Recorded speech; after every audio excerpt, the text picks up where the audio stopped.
दोस्तों, आज की इस अत्यंत महान कथा के माध्यम से हम आपको बताते हैं कि पीपल को जल चढ़ाना कितना महत्वपूर्ण है। एक बार देवर्षि नारद नारायण नारायण का जाप करते हुए वैकुंठ लोक में पधारे। वैकुंठ में भगवान विष्णु अत्यंत शोभनीय स्वर्ण तथा रत्नों से जड़ित सिंहासन पर बैठे हुए थे। देवर्षि नारद वैकुंठ के द्वारों को पार करते हुए भगवान विष्णु के पास पहुंच जाते हैं और भगवान विष्णु को प्रणाम करते हैं। देवर्षि नारद को देखकर भगवान विष्णु कहने लगते हैं, हे देवर्षि, आइए, वैकुंठ में आपका स्वागत है। देवर्षि नारद प्रसन्नता से भगवान विष्णु को बारंबार प्रणाम करते हुए कहते हैं, हे सृष्टि के पालक, संसार का संचालन करने वाले जनार्दन, समस्त भूतों में आप ही का वास है। तीनों लोकों में आपकी ही माया फैली हुई है। आपके चरणों में कोटि कोटि नमन। भगवान विष्णु मुस्कुराते हुए कहते हैं, हे देवर्षि, आज आप किसी दुविधा में दिखाई पड़ रहे हैं। अवश्य ही आपके मन में कोई शंका उत्पन्न हो रही है। देवर्षि नारद कहते हैं, हे प्रभु, आप तो सर्वज्ञ हैं। तीनों लोकों में निवास करने वाले सभी प्राणियों के अंदर आप ही का वास है। आपसे कुछ भी छिपा हुआ नहीं है प्रभु। मैं आज वैकुंठ किस कारण से आया हूं, ये भी आप भली भांति जानते हैं, और ये भी जानते हैं कि मैं किस कारण से चिंतित हूं। भगवान विष्णु कहते हैं, हे देवर्षि, मैं जानता हूं कि आप चिंता में क्यों हैं, और आपकी इस अवस्था को मैं समझता हूं। आज आप जिस शंका को दूर करने के लिए आए हैं, वो समस्त मानव जाति के कल्याण के लिए ही है। इसलिए आप निसंकोच होकर पूछिए। फिर देवर्षि नारद कहने लगते हैं, हे प्रभु, मैंने आज कुछ मनुष्यों को पीपल का वृक्ष तोड़ते हुए देखा है। वो वृक्ष बहुत पीड़ा में था और मनुष्य बिना सोचे समझे ही पीपल के वृक्ष को तोड़ रहे थे। हे प्रभु, पीपल में तो आप ही का वास है। आप ही ने कहा है कि वृक्षों में आप विराजमान हैं। तो फिर मनुष्य ऐसा पाप क्यों करते हैं? मैं ये भी जानना चाहता हूं कि पीपल के वृक्ष को जल देने से मनुष्य को कौन सा फल मिलता है, और पीपल को जल कब देना चाहिए, किस दिन इसकी पूजा करनी चाहिए। भगवान विष्णु कहते हैं, देवर्षि, आप सत्य ही कहते हैं। पीपल के वृक्ष में मेरा ही वास है। पीपल के महत्व को बताने से पूर्व मैं आपको एक प्राचीन कथा सुनाता हूं। इस कथा के माध्यम से आपको आपके सभी प्रश्नों के उत्तर मिल जाएंगे। जो भी मनुष्य इस कथा को एक बार सुन लेता है, उसके सारे पाप नष्ट हो जाते हैं। जो इसे बार बार सुनता है, उसके सभी दुख दूर होते हैं और उसे धन धान की प्राप्ति होती है। पीपल के महात्म्य की इस कथा का प्रचार जो करता है, उसे विष्णु लोक की प्राप्ति होती है। देवर्षि नारद कहते हैं, हे प्रभु, इस कथा को सुनने की मेरी तीव्र इच्छा हो रही है। आप जल्दी से इस महान कथा को मुझे सुनाइए। मैं इसे ध्यान से पूरा सुनूंगा और इसका तीनों लोकों में प्रचार करूंगा। श्री हरि कहते हैं, हे देवर्षि, प्राचीन काल में एक अत्यंत शोभायमान नगरी थी, जिसका नाम नंदीग्राम था। उस नगरी में श्याम नाम के एक श्रेष्ठ ब्राह्मण रहा करते थे। वे सदैव ही धर्म के अनुष्ठान में लगे रहने वाले, सभी पशु पक्षियों की सेवा करने वाले थे। उनके आश्रम में एक प्राचीन पीपल का वृक्ष था, जिसकी वो ब्राह्मण नित्य पूजा किया करता था। नित्य उस पीपल के वृक्ष को जल दिया करता था। वो एकादशी का व्रत करके पीपल को जल देकर उसकी प्रदक्षिणा किया करता था। बाहर जाते समय वो रोज पीपल को नमस्कार किया करता था। इस प्रकार से उस ब्राह्मण ने उस पीपल के वृक्ष की पूजा करके बहुत सारा पुण्य अर्जित कर लिया था। एक दिन एक भयानक राक्षस भोजन की तलाश में उस श्याम ब्राह्मण के आश्रम पर आता है और इधर उधर देखने लगता है।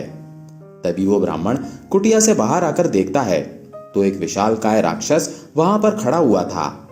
जैसे ही वो राक्षस उस ब्राह्मण को देखता है तो कहने लगता है, अरे वाह, आज तो बहुत ही सुंदर ताजा ताजा मांस खाने को मिलेगा।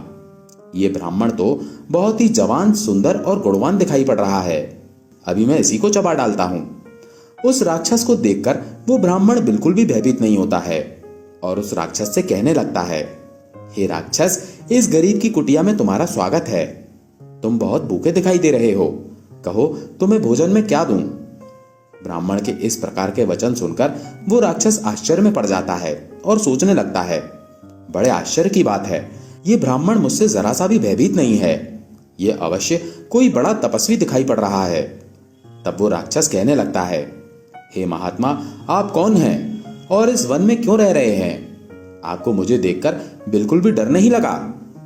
तब वो ब्राह्मण कहते हैं, हे राक्षस, मैं भगवान विष्णु का भक्त हूँ।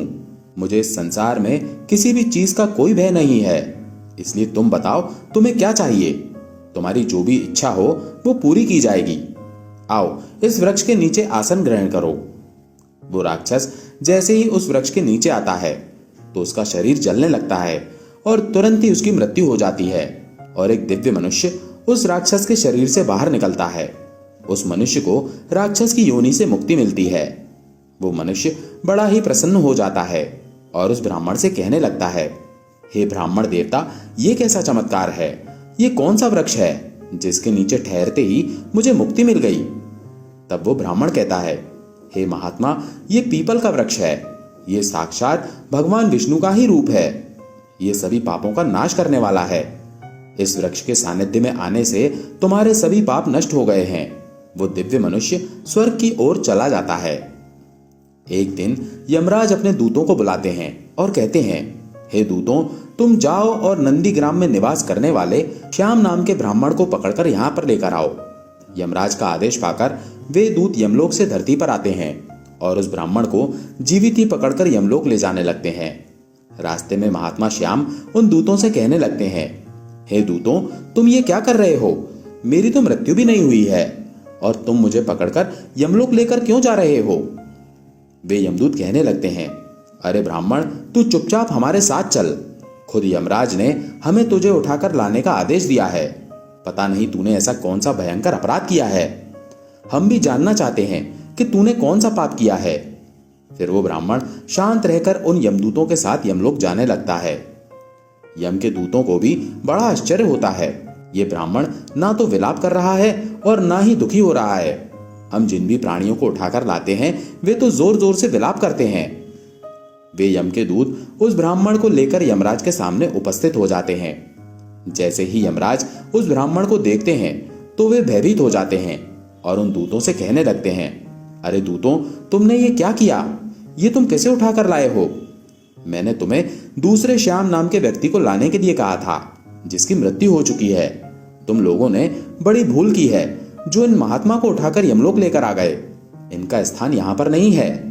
भगवान विष्णु की भक्ति करने वाले, नित्य पीपल की पूजा करने वाले इन महात्मा को उनकी इच्छा के बिना यहाँ पर उठाकर लाना घोर पाप है। तब वे यम के दूत कहते हैं, हे धर्मराज, हमें क्षमा करें, हमसे बड़ी भूल हुई है। फिर वे यम के दूत उस ब्राह्मण से क्षमा मांगते हैं और वो ब्राह्मण भी उन्हें क्षमा कर देते हैं। यमराज उस ब्राह्मण से कहते हैं, हे ब्राह्मण देवता, आपकी पत्नी तथा पुत्र आदि बहुत दुखी और व्याकुल होकर रो रहे हैं। कृपया आप वापस अपने घर चले जाइए। अपने दूतों की भूल के लिए मैं आपसे क्षमा मांगता हूँ। कृपया आप अपने घर को लौट जाइए। फिर वो ब्राह्मण कहते हैं, हे धर्मराज, आपको प्रणाम है। इन दूतों से जो भूल हुई है उसके लिए तो मैं उनका आभारी हूँ। उनकी भूल के कारण मुझे जीवित रहते हुए आपके दर्शन करने का सौभाग्य प्राप्त हुआ है। ऐसा सौभाग्य बार बार कैसे मिलता है? हे धर्मराज, मेरी आपसे एक विनती है। मैं संपूर्ण नरकों का दर्शन करना चाहता हूँ, जहां पर पापी मनुष्य को कष्ट भोगने पड़ते हैं। ब्राह्मण की बात सुनकर यमराज प्रसन्न हो जाते हैं और कहते हैं, हे ब्राह्मण देवता, ठीक है, अगर आपकी यही इच्छा है तो मैं आपकी इच्छा को अवश्य पूर्ण करता हूँ। फिर यमराज उस ब्राह्मण को समस्त नरकों का दर्शन कराने के लिए ले जाते हैं। उस ब्राह्मण ने देखा कि पापी जीव नरक में पड़कर कष्ट भोग रहे हैं। कुछ सूली पर चढ़े हैं, कुछ प्राणियों को हिंसक पशु खा रहे हैं, कुछ पापियों को कीड़े खा रहे हैं, तो कुछ पापियों को उबलते हुए तेल की कढ़ाई में पकाया जा रहा है। कुछ पापियों को यम के भयंकर दूत पीड़ा दे रहे हैं, अस्त्रों से उन पर प्रहार कर रहे हैं। कुछ पापी जमाने वाली अत्यंत शीघ्र नरक में पीड़ा सहन कर रहे हैं, तो कुछ जलती हुई भयंकर अग्नि में गिरकर जोर जोर से विलाप कर रहे हैं। उन आत्माओं को दुख और यातनाएं भोगते हुए देखकर उस श्याम ब्राह्मण को बड़ा दुख हुआ। वे उन कष्ट भोग रहे प्राणियों को कहने लगे, क्या आप लोगों ने पृथ्वी पर रहकर कोई भी पुण्य का काम नहीं किया, जिससे आप सभी को यहाँ नरक में आकर कष्ट भोगने पड़ रहे हैं? नरक में सजा भोग रहे उन प्राणियों ने कहा, हे विप्रवर, हम पापियों ने पृथ्वी पर कोई पुण्य नहीं किया था, इसी कारण से नरक में गिरकर सजा भुगत रहे हैं। हमने पराई स्त्रियों से संबंध बनाए, दूसरों के घरों में चोरी की है, निष्पाप पशुओं की हत्या की है, दूसरों पर झूठे आरोप लगाए हैं, अतिथियों का अनादर किया है, व्यभिचार किया है। ऐसे अनेक पापों के कारण हम सभी नरक की अग्नि में दग्ध हो रहे हैं। हमने प्यासी गायों की बावड़ी को तोड़ा है, दान धर्म करने वाले लोगों को लूटा है। हमने कभी व्रत अनुष्ठान नहीं किए। हमने अपनी स्त्रियों का त्याग कर दिया। हमने अपने मित्रों के साथ दगा किया है तथा झूठी गवाही देकर अनेक निष्पाप लोगों को फंसाया है। इन सभी घोर पापों के कारण हम नरक की सजा भुगत रहे हैं। फिर उस ब्राह्मण ने कहा, आप लोगों ने कभी भगवान विष्णु का एक बार भी पूजन नहीं किया। इस कारण से आप लोगों की ऐसी भयानक दशा हो गई है। जो मनुष्य पृथ्वी लोक पर रहकर भगवान विष्णु का पूजन करता है, उसकी ऐसी दुर्गति कभी नहीं होती। उन्हें मोक्ष मिल जाता है। आप लोगों ने कभी श्री हरि के चरणों में मस्तक नहीं झुकाया। इसी कारण आपको नरक की प्राप्ति हुई है। आप लोगों ने कभी पीपल को जल नहीं चढ़ाया। पीपल को जल चढ़ाने से जन्म जन्मों के पाप नष्ट होते हैं। फिर वे नरकीय जीव कहने लगते हैं, हे ब्राह्मण देवता, हमारा अंतकरण अपवित्र है। हम अपने पापों से भयंकर दुख भोग रहे हैं। नरक की अग्नि से हमारा शरीर जल रहा था, किंतु जो हवा आपके शरीर को छूकर हमारी ओर बह रही है, वो हवा हमें आनंद प्रदान कर रही है। हमारे कष्ट कम हो गए हैं। नरक की अग्नि से हमें कष्ट नहीं हो रहा है। हे धर्मात्मा, कृपया आप कुछ देर तक यहाँ पर ठहरें, जिससे हम लोगों को कुछ क्षणों के लिए सुख मिल सके। हम अनेक वर्षों से निरंतर कष्ट भोग रहे हैं। हमारा अंग अंग जल रहा था। हे ब्राह्मण देवता, आपके दर्शन करने से ही हमें संतोष हो रहा है। कृपया आप हम पापियों पर थोड़ी दया कीजिए। फिर यमराज कहते हैं, हे धर्मात्मा, अब आपने नरक देख लिया है। अब आप अपने घर को लौट जाइए। आपकी पत्नी शोक में डूबकर रो रही है। वो ब्राह्मण बोलता है, हे धर्मराज, इन प्राणियों को दुख में देखकर मैं कैसे चला जाऊं? इनकी दुख भरी आवाज कानों में पड़ती है तो मुझे बहुत दुख हो रहा है। आपके यमदूतों के द्वारा मार खाकर अग्नि की ज्वाला में गिरे हुए इन नरकीय जीवों की ये दयनीय पुकार सुनिए। इन जीवों के मुख से निकली हुई ध्वनि मुझे सुनाई दे रही है। हाय, मुझे बचाओ, मेरी रक्षा करो। मैं समस्त भूतों में विराजित भगवान विष्णु की आराधना करता हूँ। यदि मैं इन दुखी प्राणियों को दुर्लक्ष कर दूं तो मेरा जीवन व्यर्थ हो जाएगा। यमराज कहने लगते हैं, हे ब्राह्मण श्रेष्ठ, आपको इन पापियों की चिंता नहीं करनी चाहिए। ये सभी अपने कर्मों का फल भुगत रहे हैं। ईश्वर ने ही इनके लिए इस दंड का प्रावधान किया है ताकि इनकी आत्मा की शुद्धि हो सके। आप इनके लिए कुछ भी नहीं कर सकते। इन्हें नरक की सजा भुगतनी ही पड़ती है। लेकिन फिर भी वो ब्राह्मण नहीं माना और उसने उन नरकीय जीवों को मुक्ति दिलाने के लिए भगवान विष्णु से प्रार्थना करना शुरू कर दिया। वो ब्राह्मण भगवान विष्णु से प्रार्थना करते हुए कहने लगा, हे प्रभु, मैंने सच्चे मन से आपकी आराधना की है। हर क्षण आप ही के नाम का जाप किया है। मैंने अपना संपूर्ण जीवन केवल आपकी भक्ति में ही समर्पित किया है। मैं अपना सारा पुण्य इन पापी आत्माओं को देता हूँ। आप इन्हें कष्ट से मुक्त कीजिए। इन्हें नरक की यातना से मुक्त कीजिए। हे कृष्ण, हे जगन्नाथ, हे विष्णु, यहाँ इस नरक में पड़े हुए यातनाओं को भोग रहे जीवों की रक्षा कीजिए। शाम ब्राह्मण के द्वारा इतना कहते ही उस नरक के जीवों को तुरंत कष्ट से मुक्ति मिल गई और सभी नरक को छोड़कर स्वर्ग में जाने लगे। सभी नरक के जीव कहने लगे, हे ब्राह्मण, आपकी सदा जय हो। आपकी कृपा से हम पापियों को मुक्ति मिली है। इस प्रकार से गुणगान करते हुए वे सभी नरक के प्राणी स्वर्ग की ओर जाने लगे। किंतु उनमें से कुछ जीव अभी भी उस नरक में ही कष्ट भोगने लगे। उनको मुक्ति नहीं मिली।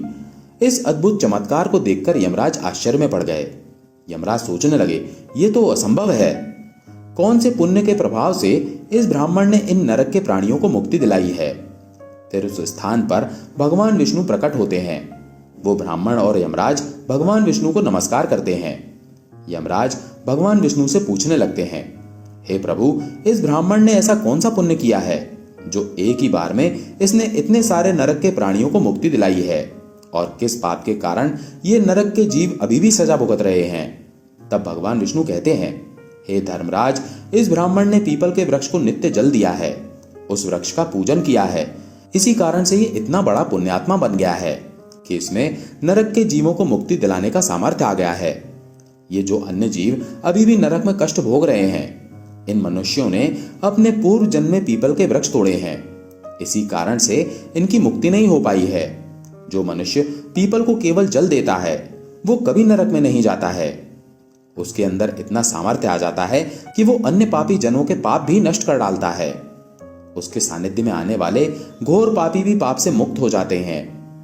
इतना कहकर भगवान विष्णु उस स्थान से अंतर्ध्यान हो जाते हैं।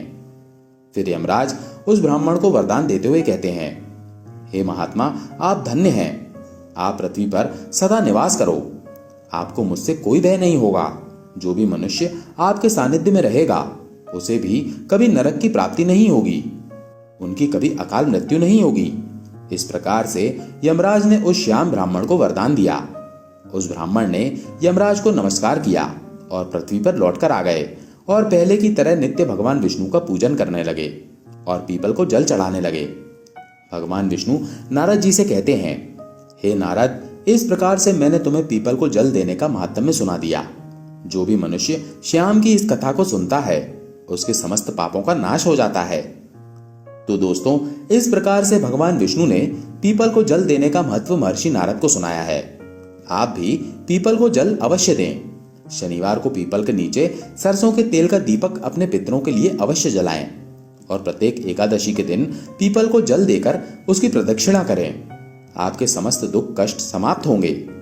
हम आशा करते हैं कि ये कथा आपको पसंद आई होगी और यदि आप चैनल पर नए हैं तो चैनल को सब्सक्राइब कर वीडियो को लाइक एवं शेयर जरूर करें ताकि आपको प्रतिदिन ऐसे ही वीडियो मिल सकें और कमेंट बॉक्स में जय श्री हरि विष्णु जरूर लिखें।